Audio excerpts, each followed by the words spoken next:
Welcome to Baramag Interviews. This is your host, Leonardo Calcagno. My name's Steph Cameron. I'm a folk musician from Saskatoon, Saskatchewan. Hi, how are you?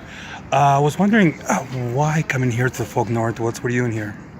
Well, I came to FolkNorth to meet folks from all over the world who have come to look for artists to perform at venues or to work with. And I think it's a really great opportunity to just get together and make some connections and hopefully build some business opportunities. So how important is for you an event like this, a B2B event like it for you? Well, I've never been to this particular event, but I think that it's really important just to sort of meet people, and otherwise you don't really get the most opportunities to be in front of folks other than just your touring opportunities. So it's just kind of a great place for folks to just get together and network.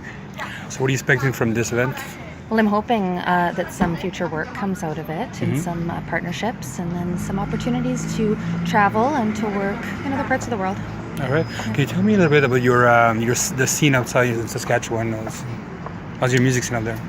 How's my music set up there? Yeah. Well, the scene in Saskatchewan is pretty diverse. I mean, we've got all sorts of different genres there. What's great about Saskatoon is that there's sort of a very open music scene where all genres kind of coexist and support each other. So you get folks that are involved in hip hop and punk attending folk shows and vice versa. So that's kind of what it's like there.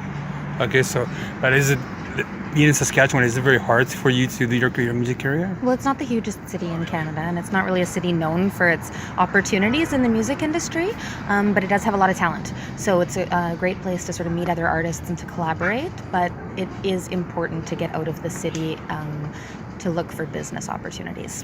When you're talking about business, how can you, besides having a manager and label, whatever, how do you promote your music besides Facebook and all that stuff? Well, I try to work as much as I can in terms of performing and doing interviews, and sort of every opportunity that comes my way I try to take advantage of. But performing is a big element of it. I mean, if you can get sort of recognized by fans and then also by other artists who can also promote your music, that's a really good way to do it too. So during a year, how many shows do you do in a year? I suppose it depends on the year. I'm not really... This year, let's say. I'm not really sure I can give a number. I'm just about to go on tour in Europe, and we'll probably have 20 dates in Europe in that month, and it's just kind of a month-to-month thing. It really varies. Can you tell me about your music? What is your influence, your music-wise, music style? I'm really influenced by early sort of folk revivalist folk music from the early 60s.